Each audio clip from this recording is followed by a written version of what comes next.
인생을 이렇게 살다 보니까 이렇게 젊을 때에는 모든 것을 그냥 다 내 힘으로 할 수 있다 이런 생각을 하고 살았는데 나이가 이제 점점 들고 또 오늘 보셨듯이 우리 피얼스 형제님처럼 이렇게 연세가 더 많이 들고 하면은 내 마음은 그렇지 않은데 내 마음대로 되지 않는 때가 너무 많다고 하는 사실을 누구나 다 인식하게 될 겁니다. 인생에는 풀리지 않는 그러한 어떤 숙제가 있어요.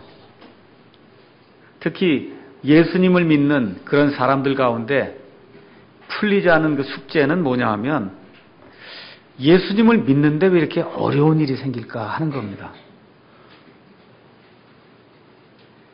예수님을 믿는다고 작정을 하고 내가 구원받았습니다 이렇게 고백을 했는데도 불구하고 이 성경 말씀을 따라 내가 살겠습니다 하고 성경 말씀을 탐구하고 기도를 하고 하나님의 은혜를 구하는 그런 삶을 계속해서 사는데도 불구하고 우리 삶이 탄탄대로가 아니고 우리 가운데 어려움이 있고 슬픔이 있고 정말 고통이 있고 또 질병이 있고 재난이 있고 또 재정 문제가 있고 직장 문제가 있고 배우자를 찾아야 되는데 이 배우자를 찾지 못하는 그런 문제도 있고 아이들이 속을 썩이는 그런 문제도 있고 부부간의 그런 갈등으로 인한 그런 문제도 있고 교회를 좀 바르게 해봐야 되겠다 하고 이렇게 교회를 찾는데 교회를 찾을 수 없는 그런 문제가 있고 교회를 또 찾았다고 와서 했는데도 보니까 역시 성경적이지 않은 그런 부분들이 있어서 마음에 갈등을 하는 그와 같은 문제가 우리에게 남아있고 또 우리가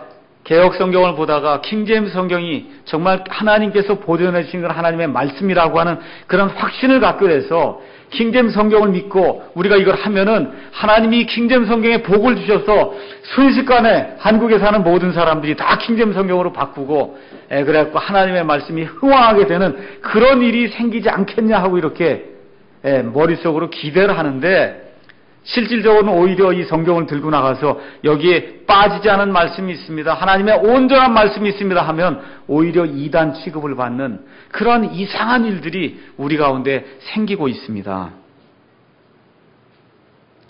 제가 그 교회 기도 제목을 항상 이렇게 넣고 다니라 그랬지 않습니까? 이 안에 가서 보시면은 건강 회복에 대한 그런 내용이 있어요. 우리 준혁이가 오늘 나왔는데 준혁이 지금 15살이 됐는데 지금 제대로 걷지도 못해요. 그 부모가 얼마나 힘들겠어요. 아이는 오히려 인지가 안 되니까 그걸 내용을 잘 모를 수 있어요. 미토콘드리아 그 근육병으로 지금 앓고 있고 우리 피얼스 형제님 말씀드린 대로 파킨슨 병으로 앓고 있고 오늘 우리 이경혜 자매님 또 아프셔서 근육이 아프셔서 나오지 못하고 있고 또 우리 이타경 어르신도 계속해서 나오는데 이 허리가 아파서 잘 움직이지 못하는 가운데 있고 또 인도에 가 계신 우리 이재식 형제님 스트레스 받아서 불면증 때문에 고생하고 있고 또 우리 차인영 자매님 뭐 잘못한 게 없는데 갑자기 누가 와서 들이받으니까 그래서 교통사고 나서 어려움 당하고 있고 우리 허광무 형제님 또 무릎이 아파서 지금 걱정하고 있고 우리 허광무 형제님 아버님 되시는 허덕준 어르신도 연세가 이제 많으시니까 기력이 이제 자꾸 이제 쇠해서 기력이 딸려서 이제 어려움을 겪고 있고 우리 남윤수 자매님 폐가 아파서 그래서 이번 주엔 또 가셔서 진료를 또 다시 받아야 된다고 하고 또 의진이는 또 목이 아파서 이게 배에서부터 목이 꺾인 상태로 있으면 목이 아팠는데 하나님께서 은혜를 베풀어 주셔서 이제 다 나았다는 그런 좋은 소식을 접했습니다. 또 우리 한숙형 어르신은 이번 월요일 날 이제 관절 수술을 받는다는 그런 이야기를 듣거든요. 하여튼 예수님을 믿으면 무언가 다 잘 돼야 될 것 같은데 실질적으로 여러 가지 어려움이 우리 가운데 존재하고 있습니다. 평안과 기쁨과 그 다음에 안식과 그 다음에 번영과 성공과 그 다음 항상 이렇게 풍성하게 채워지는 그런 것들을 우리가 구하고 있는데 실질적으로 우리 삶에 그런 것이 생기지 않을 때가 굉장히 많아서 그래서 고민하고 어려움을 느끼고 심지어 내가 구원받았는가 의심도 하게 되고 회의도 갖게 되고 이렇게 하면서 우리가 지금 신앙생활을 하고 있습니다. 이 성경이 구원받은 사람은 그 길이 탄탄대로다 하고 이렇게 딱 약속을 하고 그래갖고 하나님께서 이렇게 아주 도장을 딱 찍어 주셔갖고 아주 봉인을 딱 해갖고 우리가 그냥 밖으로 나가기만 하면 저 사람은 탄탄대로를 걷는 사람이라 하고 딴 사람들이 이렇게 알아볼 수 있도록 하나님이 이렇게 만들어 주시면 좋겠는데 성경에도 여기에 대해서 명확한 대답을 주지 않아요. 왜 이렇게 공평하지 않은가 이 세상이. 그렇죠? 예수 믿지 않는데 더 잘 돼요 일이. 예수 믿지 않는데 더 잘 살아요.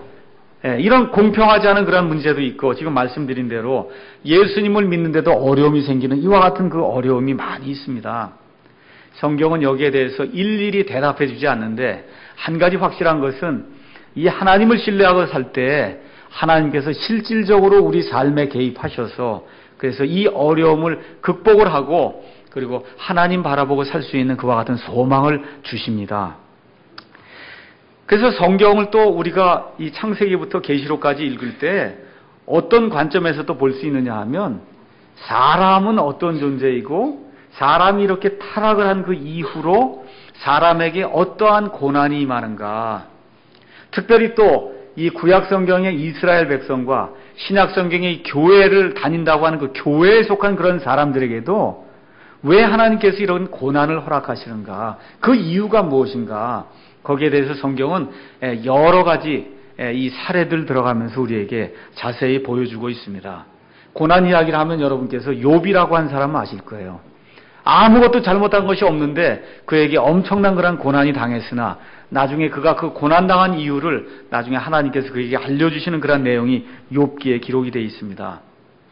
그래서 우리가 고난을 생각해 볼 때 죄로 인해서 하나님이 채찍질 하심으로 인하는 그러한 고난이 있고 또 한 종류는 예수님으로 말미암아 예수님을 믿기 때문에 예수님 때문에 생기는 그러한 고난이 우리에게 있습니다.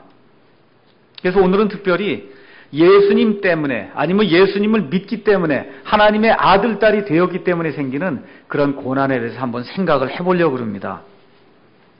이 고난 이야기 할 때 또 빼뜨릴 수 없는 그런 그 인물이 요셉이라고 하는 사람입니다.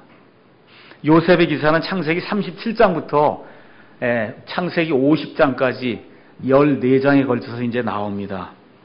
창세기 37장에 가서 보니까 요셉이라고 하는 그 젊은이가 있었는데 이 젊은 사람이 꿈을 잘 꾸는 사람이다. 성경이 그렇게 기록을 했어요. 근데 꿈을 꾸고 싶어서 꾸는 게 아니라 하나님이 꿈을 꾸게 해주니까 요셉이 꿈을 꾸었습니다. 어떤 꿈을 꿨냐? 자기하고 자기 형들이 밖에 나가서 들에서 곡식을 베서 곡식단을 묶는 그런 꿈을 꾸었어요. 근데 그 꿈에 하나님이 뭘 보여주셨냐 하면 자기가 메어놓은 그런 곡식단이 있고 형들이 만들어 놓은 곡식단이 있는데 형들이 묶어놓은 곡식단이 자기가 묶어놓은 곡식단에게 경배를 하는 거예요. 절을 하는 겁니다. 그래서 아무것도 모르고 형들에게 이야기했다가 형들에게 아주 미움을 당하죠. 그러고 난데 하나님이 또 꿈을 주시는 거예요. 어떤 꿈을 주시냐 하면 글쎄 해와 달과 11별이 갑자기 나타나더니 요셉에게 경의를 표하는 그런 꿈을 하나님이 또 주시는 겁니다. 그래서 이번에 또 형들에게 얘기하고 아버지에게 얘기했더니 아버지도 화를 냈어요. 이런 나쁜 자식이 어디 있냐? 그럼 내가 너한테 가서 절하고 꿇어 엎드린단 말이냐? 그래서 형들의 이 미움을 사서 결국 요셉은 진실을 알린 것뿐이 없거든요. 하나님께서 꿈을 보여주셔서 이와 같은 일들을 하나님이 계획하고 계십니다. 나는 뭔지 모르지만 하여튼 하나님이 이런 일들을 하십니다 하고 하나님이 보여주신 그런 진실을 이야기했는데 그 진실의 대가가 뭐냐 하면 이집트의 종으로 팔려가는 그와 같은 신세가 된 겁니다.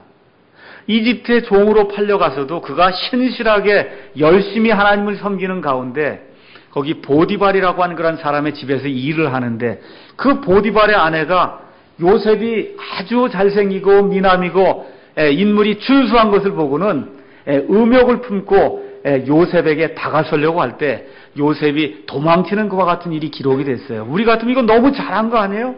근데 그 잘한 대가가 뭡니까? 감옥에 갇히게 됐다 그 얘기입니다. 요셉을 통해서 우리가 봐야 될 것은 이와 같은 역경을 통해서 하나님이 이루고자 하시는 그런 일들을 이루신다는 거예요. 그래서 감옥에 갇히는 그 일을 통해서 결국은 나중에 파라오가 꾼 꿈들을 이렇게 해석함으로 말미암아 나중에 이집트의 총리가 돼서, 그래서 그 형들을 다 이집트로 불러서 그 가난과 그 다음에 그 기근에서 이 이집트 땅에서 이 사람들이 부양을 받고 그 안에서 많은 그러한 그 자손들을 낳음으로 말미암아 나중에 이 가나안 땅에 살고 있던 아모리 족속의 이 불법이 정말 하나님이 심판하지 않으면 안 될 정도로 그렇게 불법이 충만하게 차가 될 때까지 이 이집트 땅에서 이스라엘 백성이 번영하고 번성하도록 하셨다가 하나님께서 모세를 통해서 이집트에서 이 이스라엘 백성을 구원하심으로 말미암아 하나님의 이 백성으로서의 삶을 가나안 땅에서 살 수 있도록 하나님이 이런 엄청난 계획을 마련하시고 요셉을 들어서 이와 같은 일들을 하셨다는 것, 그 사실을 우리가 기억을 해야 됩니다. 근데 여러분, 이집트의 종으로 팔려가서 요셉이 정말 나는 너무 기쁘다 그렇게 했을 것 같아요?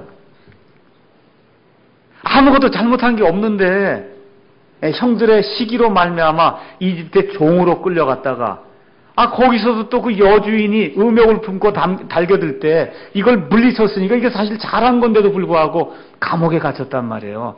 감옥에 갇혀서 의로 말미암아 나는 너무나 큰 핍박을 받으니까 얼마나 기쁜 사람인가.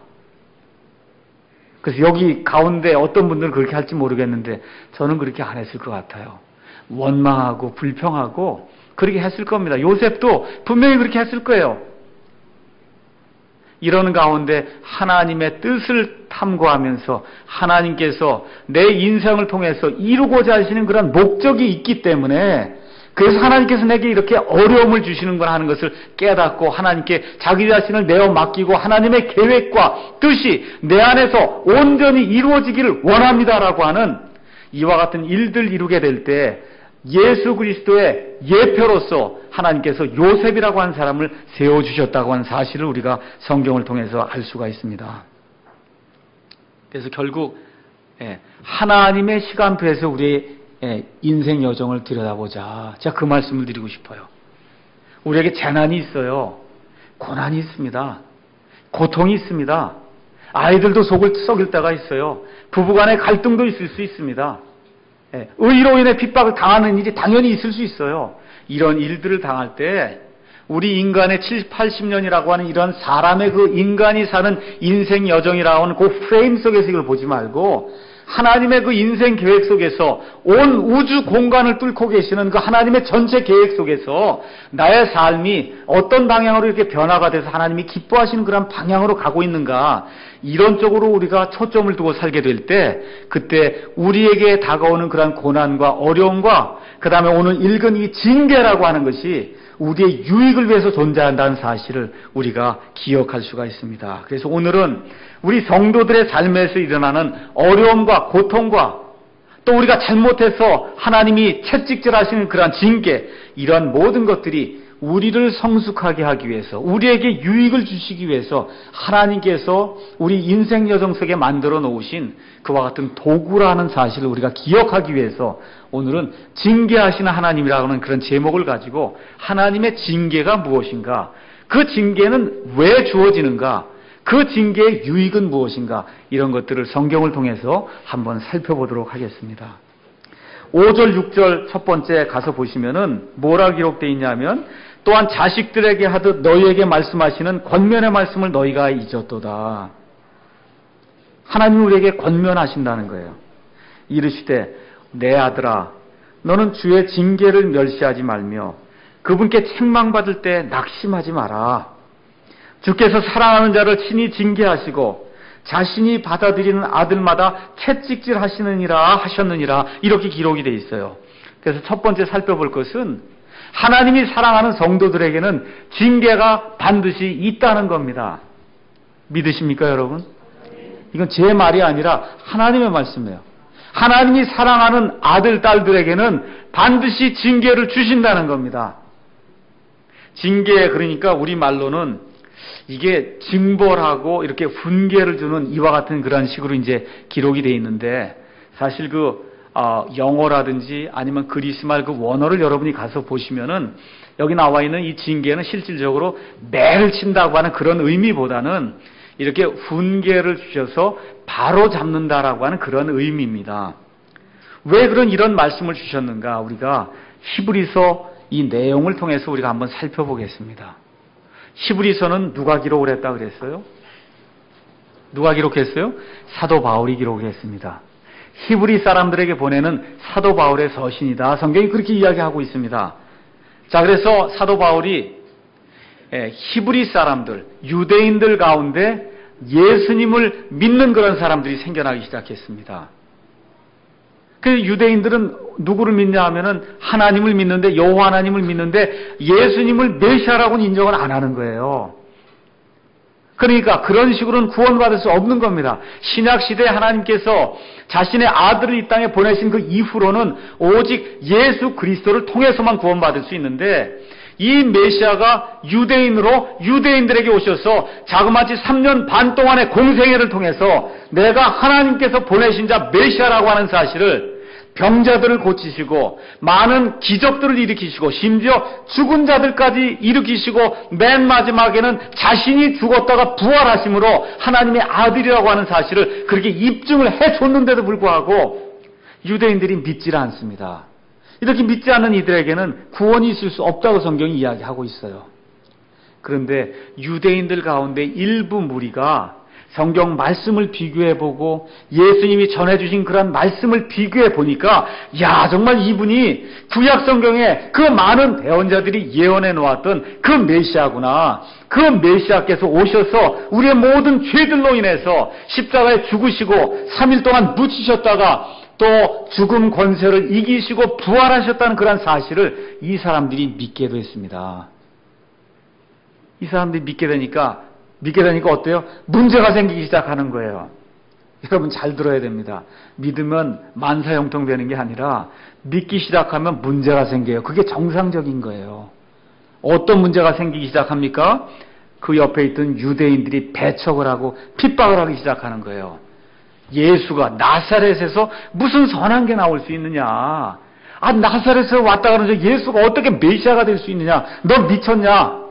너 자꾸 그렇게 하면 우리 집에서 나가라. 이렇게 해갖고 집안에서 핍박이 생기고 집안에서 내쫓김을 당하고 해서 이 유대인들 가운데 거할 수 없는 이와 같은 일들이 생겼어요. 또 동시에 어떤 일이 생겼냐면 이 당시는 로마 시대였습니다. 그래서 로마의 황제가 예수 믿는 사람들을 핍박했어요. 그러니까 이방인들도 이 유대인 그리스도인들을 핍박하고 유대인들도 이 유대인 그리스도인들을 핍박하기 때문에 그 당하는 고난이 2중 3중의 고난이 되는 이와 같은 이 현실이 이 유대인 그리스도인들에게 있었다, 그 얘기입니다.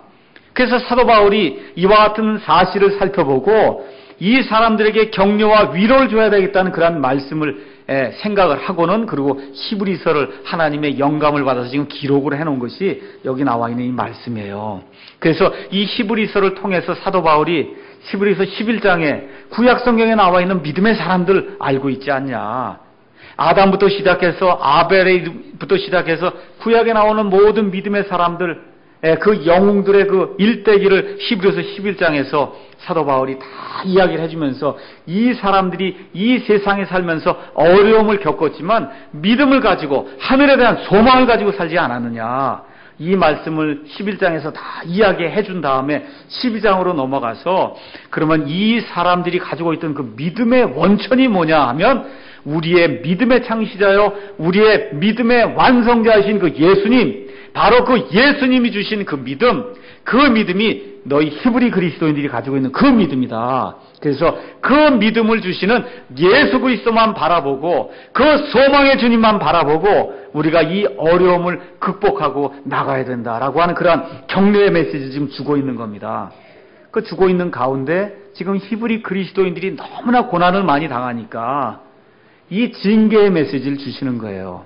그래서 너희가 지금 당하고 있는 이런 고난, 이것이 하나님이 너희를 나쁘다고 해서 그래서 너희를 채찍질하려고 하는 그러한 고난이 아니고, 이것은 너희에게 훈계를 주고 너희가 좀 더 그리스도인이 잘 되어서 그리스도를 닮는 그런 사람이 되도록 하기 위해서 하나님께서 훈련을 시키려고 너희를 교육시키는 거다. 이런 개념의 그 징계라고 하는 것을 지금 이야기하고 있는 겁니다. 징계라고 하는 말은 어려운 말이 아니에요. 우리 아이들도 이해할 수 있고 우리 어른들도 이해할 수 있는 겁니다. 우리 아이들 다 키우지 않습니까? 우리도 또 옛날에 다 부모님의 아이들이었잖아요. 그러니까 다 징계를 주기도 하고 징계를 받기도 했어요. 어떨 때 그래요? 아이가 잘못하거나 옆으로 삐뚤어 나가면 부모가 어떻게 합니까? 야단을 치고 매를 치기도 하고, 그거 하기 전에는 일단 말로다가 하잖아요. 그렇죠? 글리 나가면 문제 생긴다. 그렇게 하지 마라. 그거 좋지 않은 길이다 하고, 그래서 자꾸 경고 메시지를 주고 훈계를 해서 그래서 바른 길로 이렇게 인도하는 그와 같은 과정을 우리가 징계라고 이야기합니다. 징계. 왜 그렇게 해요? 내 아이니까 그렇게 하는 거예요. 맞습니까? 내 아이니까 그렇게 하는 거예요. 근데 애를 때리거나 회초리를 댈 때 죽이려고 때리는 사람 있어요? 부모가 돼갖고 이 아이를 오늘 내가 잡아 죽여야 되겠다 이러고 해서 때리는 사람 있어요? 없죠? 그런 마음으로 때리는 사람이 어디 있어요? 부모가 징계를 하거나 훈계를 하거나 무슨 권면의 말을 할 때는 어떻게 하든지 이 아이를 바르게 하나님의 말씀으로 또 세상 사람들의 눈에 보기에도 합당한 그런 사람으로 만들어야 되겠다는 그런 일념을 가지고 아이들에게 훈계를 하고 아이들에게 회초리를 대기도 하고 아이들을 바른 길로 이렇게 인도를 우리가 하고 있습니다. 주님을 우리가 영접하면서 주님 뜻대로 살겠다고 여러분 다 약속하셨죠? 대답이 좀 없으신 것 같은데. 저는 그렇게 했어요. 또 여러분 아침 저녁으로 기도할 때마다 주님 오늘은 제가 주님 뜻대로 한번 살아보겠습니다 하고 다짐하십니까? 안 하십니까? 하시죠? 근데 실제로 삶이 그렇게 돼요? 안 돼요? 그게 잘 안 되는 경우가 많지 않습니까? 주님을 영접할 때도 한번 살아보겠다고 그렇게 약속을 했고, 그러고도 매일 아침마다 일어나서 또 밤에 잠잘 때마다 아침에는 오늘 잘해보겠습니다 하고 잠잘 때는 내일부터는 제가 잘해보겠습니다 하고 이렇게 다짐을 하는데 안 된단 말이에요. 왜 안 되냐 하면 아직도 이 육에 이 연약한 것이 남아있기 때문에 안 됩니다. 안 돼요. 특히 뭐가 안 되냐, 이 성격이 안 바뀌어요. 제가 보니까 안 바뀌더라고요. 이게 아무리 노력을 해도 잘 안 바뀌어요. 너무너무 어려움이 많습니다. 그러니까 어떻게 돼요? 좌절이 되는 거예요. 야, 이거 예수 믿었는데 왜 이렇게 변하지 않는가 하고 좌절이 그렇게 많이 된다 그 얘기입니다. 또 목표를 세우고 내가 바르게 이렇게 살아야 되겠다 이렇게 나가는데 그 목표를 이루려고 하는데 방해물이 많고 세상에 욕심이 들어오고 해갖고 한두 달 지나고 나면 목표에 이르지도 못하고 목표를 심지어 잊어버리기까지 한다 그 얘기예요. 그러니까 어떻게 돼요? 좌절이 돼요. 힘들어집니다. 또 주변 사람들로부터 핍박이 이제 생겨요. 예수님 믿는 것으로 인해 많은 그런 핍박이 생깁니다. 이러한 모든 것들이 다 건설적으로 우리를 세워주시려고 하는 하나님께서 주시는 징계다. 이렇게 생각하시면 됩니다. 그러니까 예수 믿는 사람들에게는 이와 같은 어려움과 징계가 많이 있다는 겁니다. 자, 6절에서 8절에 또 뭐라고 써있냐면 주께서 사랑하는 자를 친히 징계하시고 자신이 받아들인 아들마다 채찍질하시느니라 하셨느니라 하시고 7절에 너희가 징계를 견뎌내면 하나님께서 아들을 대우하듯 너희를 대우하시나니 아버지가 징계하지 않는 자가 무슨 아들이냐? 모든 사람이 징계를 받음으로 너에게 징계가 없으면 너희가 사생하여 아들이 아니니라. 또한 우리에게 있던 우리 육체의 아버지들이 우리를 바로 잡아주어도 우리가 그들을 공경하였거늘 하물며 영들의 아버지께 우리가 더욱 복종하고 이로써 살아야 되지 아니하겠느냐. 지금 그렇게 이야기하고 있어요. 아까 제가 뭐라고 말씀드렸냐면 징계는 내 아이에게만 한다 그랬어요. 다른 집 아이 징계하면 그러면 감옥에 갑니다. 아시죠? 내 아이에게만 징계하는 거예요. 여기서 보니까 사생아라 그랬어요. 하나님의 징계가 없으면 그건 하나님의 아들, 딸이 아니라 사생아라는 거예요. 사생아. 사생아를 가서 찾아보니까 사생아는 불법으로 나온 자식이라는 거예요. 이렇게 불법으로 나온 자식은 특징이 뭐냐? 아버지가 책임을 안 져요. 어머니가 다 책임을 져야 돼요. 아버지는 이 자식이 있는지 없는지 상관하지 않고 심지어 아버지 성도 쓰지 못하게 합니다. 자신을 숨기고 숨어 지내요, 아버지가. 아버지는 그를 자식으로 인정하지 않고 먹을 것도 주지 않고 공부도 안 시키고 교육과 훈련도 시켜야 안 시켜요? 안 시킨단 말이에요. 그게 사생아예요. 근데 하나님이 뭐라 그러냐면 징계가 없으면 너희도 사생아라는 거예요. 그러니까 하나님이 훈련시키기 위해서 징계도 주시고 고난도 주시고 어려움도 주셔야, 그래야 저와 여러분이 하나님의 아들, 딸이다. 성경이 지금 그렇게 이야기하고 있는 겁니다. 그럼 왜 우리에게 징계가 생기냐 하면 우리에게 아버지가 있기 때문에 생긴다는 거예요. 맞습니까? 옛날에 우리가 이 땅에 태어날 때는 다 마귀의 아들, 딸로 태어납니다. 듣기 싫지만 사실이에요. 이 땅에 첫사람 아담의 씨로 이 땅에 태어나는 모든 사람은 태어날 때 그 순간부터 그 아기가 얼마나 예뻐요. 죄가 하나도 없음에도 불구하고 그 아이는 마귀의 아들, 딸로 태어나요. 마귀가 아버지다, 그 얘기입니다. 우리 예수님께서 친히 말씀하셨어요. 너희는 너희 아비 마귀에게서 났다. 예수님이 그렇게 말씀해 주셨습니다. 그래서 예수님을 구원자로 영접하는 바로 그 순간에 아버지가 바뀌는 거예요.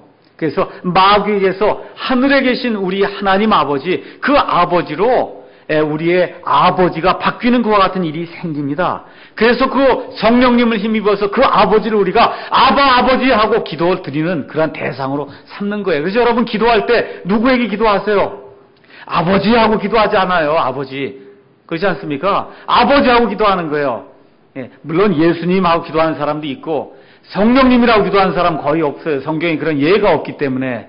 그래서 제일 좋은 것은 아버지하고 기도하는 겁니다. 아버지, 우리 아버지가 생겼단 말이에요. 아버지가 생겼기 때문에 이 아버지가 합법적인 내 아버지면 그럼 우리에게 반드시 징계를 주신다, 그 얘기입니다. 그래서 성경을 가서 여러분이 가서 보시면 징계의 예가 한두 개가 아니에요. 처음부터 끝까지 징계 얘기예요. 성경을 또 가서 보니까 아담과 이브가 잘못했더니 하나님께서 너 죽어라 그러고 지옥에 넣지 않잖아요. 어떻게 하세요? 징계하신단 말이에요. 아담과 이브가 잘못을 했을 때부터 하나님이 징계하시는 거예요. 저와 여러분이 출애굽기를 읽으면서 이스라엘 백성의 이야기가 이 성경의 3분의 2가 나옵니다. 3분의 2가 전체가 다 이스라엘 백성이 한 일이에요. 그 한 일이 뭐예요? 하나님이 바른 길로 가라고 하는데 어떻게 해요? 목을 꼿꼿이 세우고는 바른 길로 안 가거든요. 그러니까 어떻게 하나님이 징계를 내리는 그와 같은 일이 이 안에 몽땅 기록이 되어 있는 거예요. 그래서 출애굽기부터 시작해서 말라기까지 내용이 몽땅이다. 뭐냐? 징계하는 내용이 하나님이 너희가 내 백성이기 때문에 내가 너희를 징계한다. 내게로 돌아와라. 내 뜻은 이것이다. 내 방법대로 살아라 하고 하나님이 징계하는 그런 내용이 그 안에 기록이 되어 있어요. 그래서 다윗은 하나님의 징계를 받은 이후에 시편 119편 71절에 뭐라고 얘기하느냐 하면 고난당한 것이 내게 유익합니다. 이 고난당하는 것을 통해 내가 하나님의 법들을 알게 되었습니다. 하나님이 거룩한 존재인 것을 제가 알게 되었습니다. 하나님의 공의를 알게 되었습니다. 사람 눈에는 죄를 가릴 수 있을지 몰라도 하나님 눈앞에서는 내 죄를 가릴 수 없다고 하는 그런 사실을 제가 분명히 알게 됐습니다 하고 이 많은 고난과 징계를 통해서 하나님의 마음에 합한 사람이 되는 그런 과정이 이 다윗의 일생을 통해 성경에 기록이 되어 있어요. 사도 바울, 제가 가장 좋아하는 사람이에요. 이 다음에 천국에 가면 저는 사도 바울 먼저 보고 싶어요. 사도 바울이 도대체 어떻게 훌륭한 사람인지 한번 좀 만나보고 싶어요. 이 사도 바울이 그렇게 훌륭한 사람인데도 불구하고 사도 바울이 교만해서 하나님에게서 멀어질까봐 하나님께서 사탄의 사자를 그의 몸에 두셔서 그가 감당할 수 없을 정도의 그와 같은 육체의 질병을 하나님이 허락해 주셨단 말이에요. 그래서 사도 바울이 하나님께 기도했어요. 아버지, 이 사탄의 사자를 내게서 좀 물리쳐 주십시오. 이 가시가 없어지면 좋겠습니다 하고 하나님께 기도했더니 내 은혜가 내게 족하다. 하나님이 그렇게 말씀해 주신다는 겁니다. 그렇게 징계를 주시는 거예요. 고난을 주시는 거예요. 무엇하기 위해서? 교만하지 않고 그리고 하나님 뜻대로 사는 그런 사람이 되기 위해서 사도 바울이 말씀의 은사가 있었습니다. 병 고치는 은사가 있었습니다. 이런 모든 것 가지고 스스로 교만해서 하나님이 기뻐하지 않는 그런 사람이 될까봐 하나님이 그에게 이 육체의 가시를 허락해 주셨다고 성경이 이야기하고 있는 겁니다. 그래서 여러분이 계시록에 가서 보시면 2장, 3장에 계시록에 7 교회가 나옵니다. 계시록의 그 7교회 가서 보시면은 에베소 교회, 서모나, 버가모, 두아디라, 사데, 필라델피아, 그 다음에 라오디게아 그 7교회가 나오는데 그 7교회 중에서 2교회를 빼고는 이 예수님께서 뭐라 그래요? 회개하고 돌이키라고 예수님께서 징계의 말씀을 계속해서 주고 있습니다. 그러니까 구원받은 사람에게도 하나님의 징계가 반드시 있다는 겁니다. 그래서 저와 여러분이 잘 들으셔야 돼요. 구원받았어요. 구원받았는데도 심각한 그런 죄를 지을 수가 있어요. 그랬는데 징계가 없으면 잘 들으셔야 돼요. 그러면 구원받지 못할 그런 가능성이 크다는 거예요. 잘 들으세요. 하나님이 구원받기, 이렇게 구원의 은혜를 이렇게 허락해 주셨다고 내가 확실히 믿고 있어요. 구원받은 사람이라 내가 믿고 있습니다. 그런데 엄청나게 사악한 일을 저질렀어요. 근데 내게 징계가 떨어지지 않아요. 그러면 구원받지 못한 나 하고 자신을 다시 한번 돌이켜 봐야 됩니다. 왜 그래요? 아버지는 반드시 어떻게 한다고요? 징계하신다고 그랬어요. 징계하신다고 그랬습니다. 아버지는 반드시 징계하시는 분이에요. 나태한 생활 하루 이틀 하는 거 괜찮은데 계속해서 하나님이 미워하신 일을 습관적으로 계속해서 하는데도 내게 징계가 떨어지지 않으면 이건 뭔가 잘못됐다는 거예요. 뭐가 잘못됐어요. 하나님 그대로 두시는 그런 분이 아닙니다. 그래서 양심이 찌르질 않아요. 잘못했는데도 양심이 나를 찌르지 않아. 잘못했는데도 부모가 뭐라고 얘기하지 않고, 친구가 아무 얘기 안 하고, 배우자가 아무 얘기 안 하고, 교우나 목사나 아니면 심지어 하나님의 말씀이 들어와도 내게 찔림이 없으면 그건 구원받지 못한 증거예요. 그건 구원받지 못한 사람입니다. 그래서 징계가 없으면 위험하다는 거예요. 잘 들으셔야 됩니다. 그러니까 제가 다시 한번 말씀드리는 건 승승장구하는 삶이 꼭 복이 아니라는 거예요. 승승장구하면 쓰러지기 쉽습니다. 교만하기 쉬워요. 그래서 하나님이 사랑하시면 그렇게 하지 못하게 막는다 그 얘기입니다. 왜? 자기 스스로 교만하게 돼서 잘된 사람은 성경에 아무도 없어요. 인류 역사에 아무도 없습니다. 그래서 교만한 그런 자리에 빠지지 않도록 하나님이 자꾸 낮추신단 말이에요. 자꾸 낮추시는 방법이 어떤 걸 통해서 와요? 고난과 재정적인 어려움과 여러 가지 그런 갈등과 여러 가지 문제들을 통해서 하나님의 징계로 그와 같은 일들이 우리에게 오는 게 당연하다 그 얘기예요. 그래서 징계가 없으면 내가 위험한 상태에 빠졌구나라고 생각하셔야 됩니다. 자, 세 번째. 근데 징계받을 때 조심할 그런 내용이 5절, 6절에 이제 기록이 되어 있습니다. 5절, 5절에 가서 보니까 너는 주의 징계를 멸시하지 말며 그분께 책망받을 때 낙심하지 마라. 이렇게 지금 기록이 되어 있어요. 원래 이 말씀은 잠언 3장 11절, 12절 솔로몬이 자기 아들 르호보암에게 주었던 그 잠언의 말씀을 히브리서 기자가 그대로 인용을 한 겁니다. 거기 가서 보니까 두 가지, 징계받을 때 두 가지 위험이 있다는 거예요. 하나는 주님의 징계를 멸시하는 사례가 있다는 거예요. 하나님이 징계를 하는데 멸시하는 거예요. 하나님의 징계를. 어떻게 멸시하느냐 하면 원망하고 불평하는 거. 이거 뭐 도대체 하나님 믿는데 도대체 왜 이렇습니까? 이게 생활이. 하고 불평하고 원망하는 그런 일은 하나님의 징계를 멸시하는 거다. 구약 성경에 나와 있는 여러분 가나안 땅에 들어가기 전에 그 40년 동안 이스라엘 백성이 계속해서 한 게 뭐예요? 하나님께 원망하고 불평한 거 아니에요. 그렇게 됨으로 말미암아 이 이집트 땅에서 나온 사람 가운데 여호수아와 갈렙을 빼고는 나머지가 몽땅이다 불평하고 원망하다가 다 광야에서 죽었잖아요. 그래서 징계가 올 때 우리가 원망하거나 불평해서는 안 됩니다. 두 번째, 징계가 올 때 이걸 쓸모없는 것으로 그렇게 여기면 안 돼요. 이거 도대체 왜 주십니까? 하고 하나님께 대어들지 말라 그 얘기입니다. 하나님이 우리의 유익을 위해서 주시기 때문에 이것을 하나님의 은혜로 생각하고 이걸 이기고 나갈 때 우리에게 은혜가 됩니다. 세 번째, 주님의 징계를 불명예로 여기면 안 돼요. 이건 뭐냐 하면 아버지를 부끄럽게 생각한다 그 얘기예요. 우리 하나님 아버지가 주시는 이런 징계를 이거를 부끄럽게, 아버지를 부끄럽게 만드는 그런 자식이 되면은, 그럼 하나님이 그거 원치 않는다는 겁니다. 네 번째는 주님의 징계를 받아들이지 않고 고치지 않는 이러한 사태에 이르게 되면, 그러면 위험한 지경에 빠진다는 겁니다. 성경이 여기 창세기부터 시작해서 요한계시록까지 이야기하는 초점이 뭐냐? 징계는 반드시 있다는 거예요. 근데 그 징계를 잘 받아들이는 그러한 아들, 딸이 될 때, 그때 하나님이 기뻐하신다. 9절 가서 보니까 또한 우리에게 있던 우리의 육체의 아버지들이 우리를 바로잡아 주어도 우리가 그들을 공경했다는 거예요.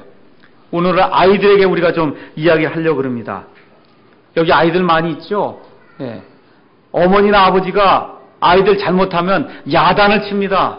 채찍을 듭니다. 회초리를 들어요. 근데 여기 어떻게 했다 그래요? 그럼에도 불구하고 어머니, 아버지를 공경해야 된다. 성경이 그렇게 이야기하고 있습니다. 왜 그래요?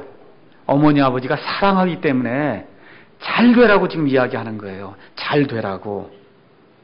에베소서 6장 1절에서 3절에 있는 말씀을 제가 한번 읽어보겠습니다. 에베소 6장에는 귀한 말씀이 들었어요. 자녀들아, 주 안에서 너희 부모에게 순종하라. 이것이 옳으니라. 내 아버지와 어머니를 공경하라. 그것은 약속 있는 첫째 명령이니 이것은 내가 잘되고 땅에서 장수하게 하려 함이라. 우리 모두 다 이 세상에서 잘되기 원하지 않습니까? 장수하기 원하지 않습니까? 그러면 어떻게 하라 그랬어요? 아버지와 어머니에게 순종하고 아버지와 어머니에게 공경하는 것이, 그것이 잘되고 장수하는 길이라고 지금 하나님의 말씀이 우리에게 이야기를 하고 있습니다. 개나 소처럼 되면 안 돼요. 개나 소는 아무리 얘기해도 말 안 듣습니다.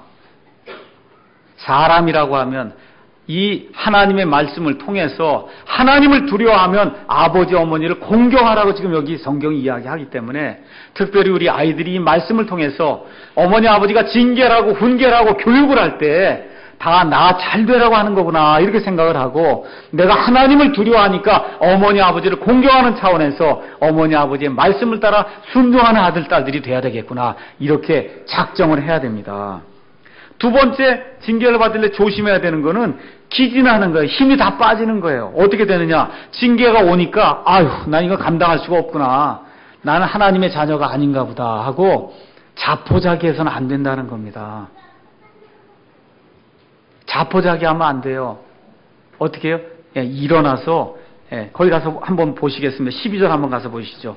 히브리서 12장 12절. 늘어진 손과 연약한 무릎을 어떻게 해요? 일으켜 세워야 된다는 거예요. 이런 징계가 오게 될 때 여기서 넘어지면은 우리에게 유익이 안 돼요. 이런 징계가 올 때 어떻게 해요? 늘어진 손과 연약한 무릎을 일으켜 세우고 너희 발을 위해 고른 행로를 만들어서, 그래서 길에서 벗어나지 않도록, 그래서 고침을 받아야 된다. 성경이 지금 그렇게 이야기하는 겁니다. 성경 가서 보면 아주 유명한 사람이 자포자기한 그런 내용이 한 번 나와 있어요. 엘리야라고 하는 사람이 나와 있어요. 엘리야가 하나님의 일을 하다가 하나님을 위해서 엄청난 일을 행했는데 오히려 핍박이 오니까 자포자기하고 하나님 저 죽여주십시오 그런단 말이에요. 이것이 저와 여러분의 모토가 되면 안 됩니다. 어려운 일이 올 때 하나님 저 좀 죽여주십시오. 저도 그런 적이 있어요. 근데 그게 매일 그러면 안 된다 그 얘기예요. 하나님이 그걸 한 번만 기록했어요. 이런 사람도 있었다. 그러니까 우리도 그럴 수 있다. 그걸 하나님이 보여주시기 위해서 엘리야 사건을 기록해 놓은 거지. 이렇게 하나님이 징계하는 그런 일이 오고 고통이 닥칠 때마다 주님 저는 죽겠습니다. 저를 죽여주십시오. 이렇게 하면 안 된다 그 얘기입니다. 늘어진 손과 연약한 무릎을 일으켜 세우라고 하나님이 우리에게 이야기하는 거예요. 우리 모두가 다 예수님을 믿어도 인간이기 때문에 어려움이 생깁니다. 고난이 생깁니다. 자포자기할 때가 있어요. 저도 자포자기가 될 때는 3년 전쯤에 로키 산에 가니까 눈이 그렇게 쌓여 있는데 혼자 눈길을 헤매면서 울고 자포자기하고 죽겠습니다. 그런 적이 있었어요. 사람이기 때문에 그런 일이 있을 수 있음에도 불구하고 다시 일어서야 돼요. 그것이 하나님의 뜻입니다. 하나님이 저와 여러분을 사랑하셔서 그런 징계를 주실 때 일어서야 돼요. 늘어진 손을 잡아 이렇게 세워야 됩니다. 연약한 무릎을 이렇게 세워야 돼요. 그게 하나님이 우리를 위한 이런 징계의 목적으로 징계를 주시는 그런 목적입니다. 징계의 유익에 대해서 하나만 말씀드리고 마치겠습니다. 하나님 아버지의 징계이기 때문에 저와 여러분을 멸망시키기 위해서 주는 게 아닙니다. 건설적으로 주시는 거예요. 여기 히브리서 12장 가서 보니까 뭐라고 기록이 되어 있냐면 10절에 진실로 그들은 세상에 있는 아버지들은 며칠 동안 자기들이 기뻐하는 대로 우리를 징계하였거니와 그분께서는 하나님은 우리의 유익을 위해 하시나니 어떤 유익을 위해 하시냐 하면 우리가 자신의 거룩함에 참여하는 자가 되게 하려 하십니다. 이렇게 기록이 되어 있습니다. 그래서 저와 여러분이 이런 고난과 어려움을 통해서 예수 그리스도의 형상이 조금 더 가깝게 돼서 그래서 하나님의 본성에 참여하는 그런 자가 될 수 있도록 만들어 주시기 위해서 이런 어려움과 고난과 징계를 주신다고 성경이 그렇게 기록을 하고 있습니다. 고린도전서 10장 13절에도 또 뭐라고 기록되어 있어요? 하나님께서 우리에게 시험을 주시는데 사람이 감당하지 못할 그런 시험은 주시지 않는다. 특별히 우리 믿는 자들에겐 시험 당할 때 또 피할 길을 마련해 주신다고 이렇게 하나님이 우리에게 약속을 해 주셨습니다. 자, 그 다음에 징계는 감당하기가 쉽지 않다고 그래서 11절에 이제 어떤 징계도 그 당시에는 기쁘게 보이지 아니하고 슬프게 보인다 그랬어요. 엄마 아버지에게 매 맞고 그러면 여러분 너무 좋습니까? 싫지요. 여기 이렇게 기록이 되어 있어요. 하나님이 다 아신다니까요. 하나님이 우리에게 징계를 주실 때 우리가 징계를 받으면 싫어요. 기쁘지 않습니다. 힘듭니다. 아파요. 맞습니까? 그런데도 불구하고 뭐라고 써있냐면 그럼에도 불구하고 나중에는 그것으로 말미암아 단련된 자들에게 의와 화평의 열매를 준다는 거예요. 이 징계가. 그러니까 이런 징계가 우리에게 닥쳐올 때마다 그걸 극복하고 이기고 늘어진 손을 이렇게 세워서 하나님께로 나아가게 될 때 그런 것들을 통해 단련이 이루어지게 될 때 그것이 저와 여러분의 유익을 위해서 작용을 한다. 그렇게 이야기를 하는 겁니다. 그래서 이 히브리서 기자가 이 히브리서를 쓰면서 이 엄청난 그런 고난을 당하는 히브리 사람들에게 제시하는 게 있어요. 뭐냐 하면 이렇게 고난당하고 어려움 당할 때 한번 예수님 보라는 거예요. 한번 예수님을 봐라 그 얘기예요. 저도 이렇게 어려움을 당할 때 옆에 있는 한 분이 정 박사, 근데 당신 당하는 이 어려움이 말이야 예수님이 당하셨던 그 어려움에 비하면 제발의 피 아니야? 그렇게 이야기하는데 제가 정신이 딱 들게 됐어요. 그렇구나. 여러분 예수님이 이 땅에 와서 십자가에 죽음 당하신 거 아시죠? 잘못한 거 있어요 없어요? 이 세상에 답답한 일을 당했다 하는데 예수님처럼 답답한 일을 당한 사람이 있었겠습니까? 없었겠어요? 없어요. 예수님처럼 죄가 없는데 십자가에 달려 죽으셨으니 얼마나 답답했겠어요? 이 답답한 그 심정이.